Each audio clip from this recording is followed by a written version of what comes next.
Is this the most powerful e-bike in the world? Let's find out. This is the Amflow PL Carbon Pro, possibly the most powerful lightweight e-mountain bike in the world, and it has finally arrived to North America.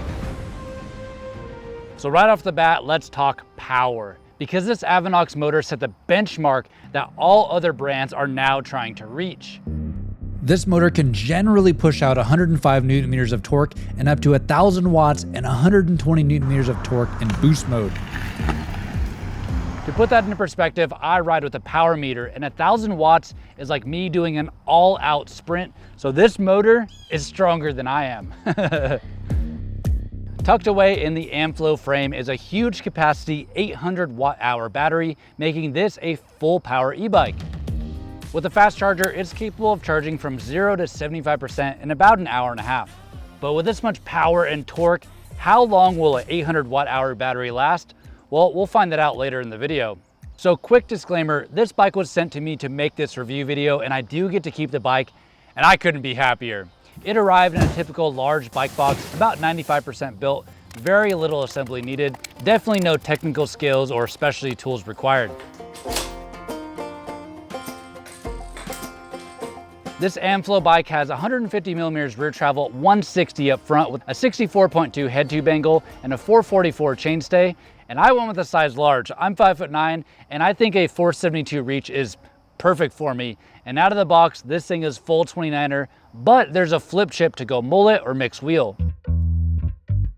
This spec level, the PL Carbon Pro has some pretty awesome parts, as you can see. Fox 36 factory fork with a Grip X2 damper, Fox Float X factory in the rear, custom tuned for the Amflow 4-bar suspension.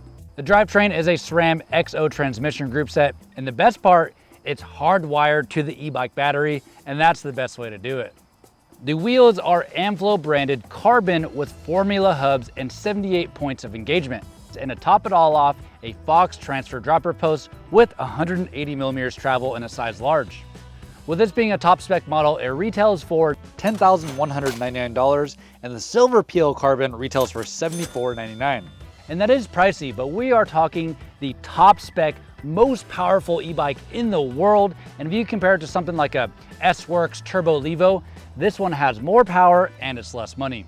In the past few years, there's been two options when it comes to buying an e-bike. You have your super light e-bike with a small motor and a tiny battery, and they ride pretty good. They ride like a heavy trail bike basically. Or you could get a full power e-bike with a 700 to 800 watt-hour battery, but those things weighed like 55, 60 pounds.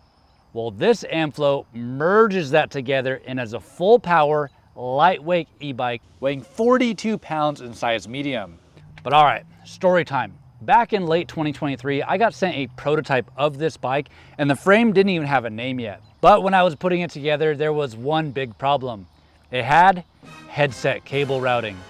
And I told the engineers and marketing straight up, I said, hey, look, this is a phenomenal bike, but please don't do headset cable routing. It was a pain to work on and will probably limit sales. They nodded, they were receptive. I could tell I was speaking to some really smart people, but I had no idea if they were gonna listen. Fast forward to when this bike was announced to the public, and I opened up the article, straight to the pictures, and no headset cable routing. Just clean in-frame cable ports the way it should be. So yeah, maybe I didn't design the motor or engineer the frame, but maybe I'm partly responsible for that change. You're welcome. But let's talk tech, because this bike is packed with features. There's a 2-inch touchscreen OLED display that shows speed, cadence, battery, and a lot more. There's 5 assist modes. Eco is mellow, battery friendly. Trail is great for longer rides, still have a decent amount of power. And Turbo is for blasting up those climbs or steep tech. Then you have boost mode. That's where you unleash all 1,000 watts and 120 Newton meters of torque, and we'll test that out in a few minutes. There's also walk mode and stationary shifting, and we'll test that on the trail too. But the cool thing about this bike is it has security features. You can set a password to turn this bike on, and then you can use the Avinox app to track abnormal bike movements. Like, let's say you stop for lunch and you set the bike outside, you lock the bike, and you just leave it unattended. And then someone tries running off with your bike, an alarm will sound. You can even check real-time location if they do manage to get away, all through the Avinox app. And I just think those features are super cool. I haven't seen that on an e-bike that I've tried before, but that's enough geeking out. Let's hit the trail to see if this actually is the most powerful e-bike in the world.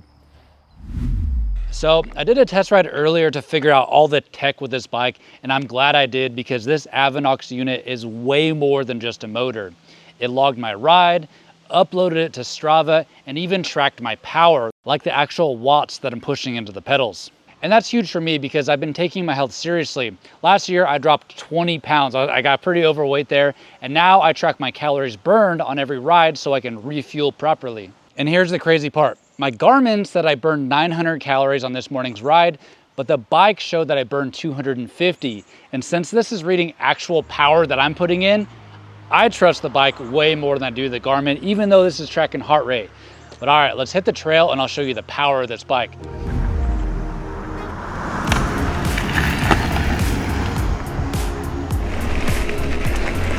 All right, starting this climb, we are in trail mode. And this thing is zippy, man. Whoa.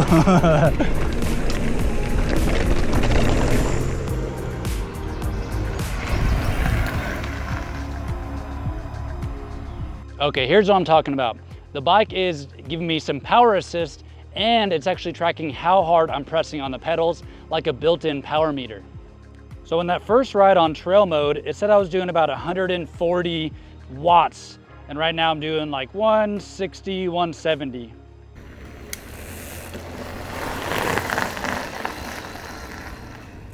And honestly, the motor is giving too much assistance for my liking. 140 watts of my own power is like zone 1. So I actually tuned down the motor to make it like 160, 180 watts, which is zone 2. Oh yeah, and with this tuned down, this actually feels really good. I'm right at my target zone, about 170, 180 watts, right there for zone 2. And man, this power delivery is so smooth. Like I've used Shimano and Bosch motors in the past, and with those motors, when it kicks on the assist, sometimes it like jolts your bike forward, but not this bike. This bike must use like a clutch or something because the power ramps on just perfectly. But let me show you turbo mode here. Oh yeah, zooming up to the next climb.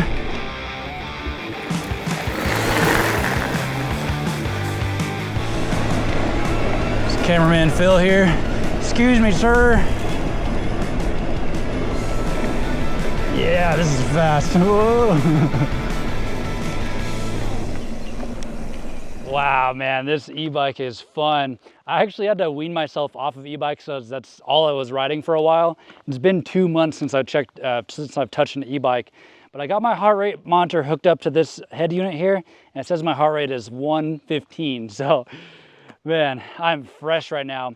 But zooming up to the top is cool and all, but the real test is how this Amflow feels on the downhills. All right, this one's called Fireline. Nice little flow jump trail to start with.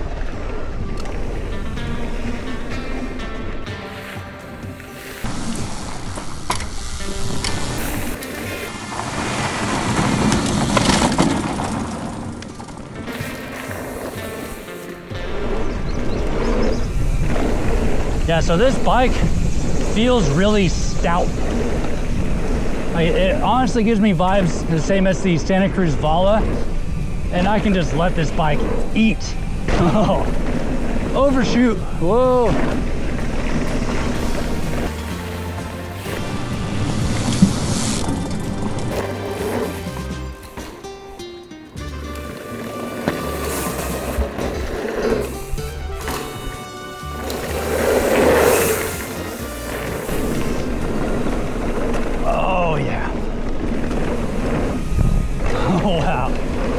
Whoa, man, I gotta slow down.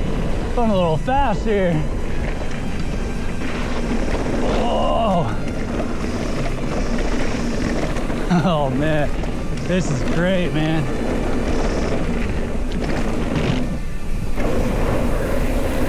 Yes. Oh yeah, here should be a bottom out. Oh, oh, not bad. I don't even think I bottomed out right there.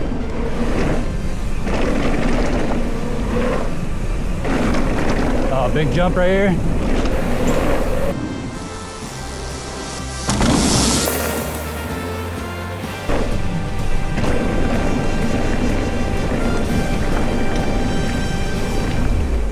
Man, I'm being a little bit timid because this bike just wants to eat, man. I can feel like this bike wants to go really fast.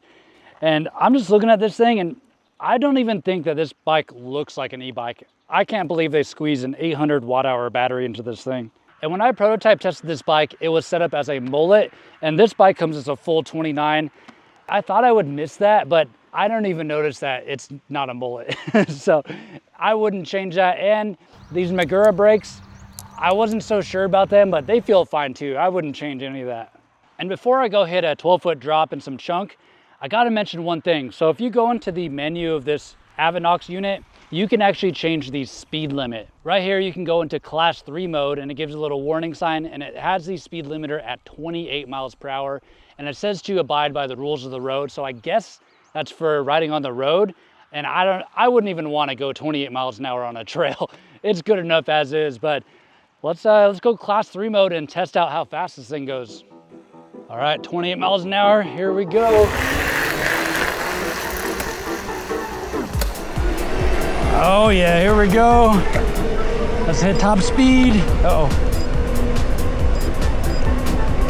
28, and we're going uphill. This is crazy. Let's hit top speed again. I could commute to work on this thing. Well, that was interesting. Let's go ride some trails. All right, here it is. The 12-foot drop called Drop the Hammer. Let me take a look at the landing though, make sure it's all clear.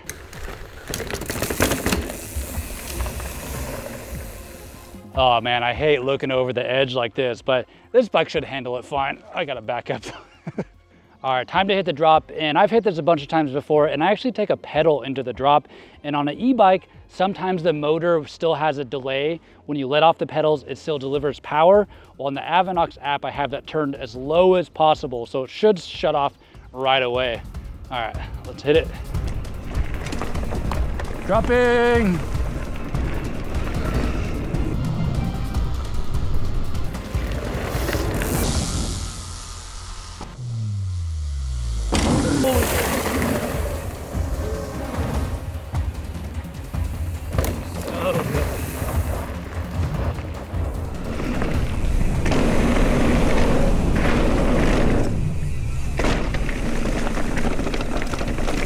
Another little drop here. Smooth, man. So the climb out for this line is super steep, and on a regular bike, it's max effort and painful. But on this Amflow, I would use auto mode and let the motor modulate the power as I crawled up. Or if I'm crunched on time, I'll go on boost mode and unleash all 1,000 watts and 120 Newton meters and just blast up this climb. Oh man, that was fun. I'm getting a little tired. I've been riding all day. Let me use walk mode up this thing.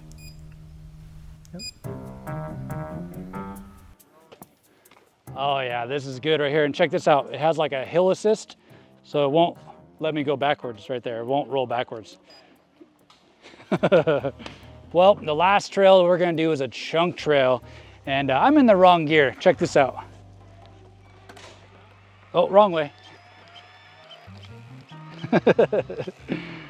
That should be good. All right, let's hit it. All right, dropping.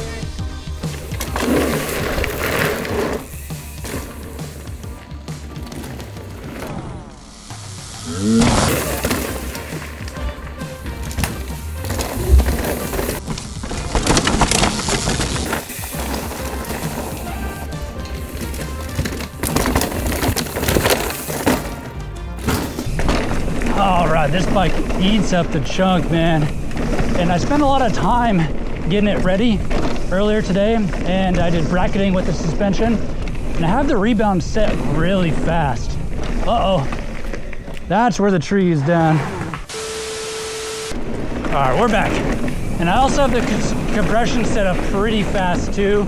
And this bike can take a lot of aggressive hits and really just eat up stuff. It really reminds me of the Santa Cruz Bala, and I like that bike a lot, man.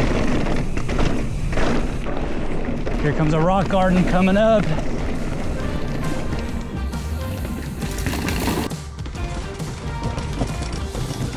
That line.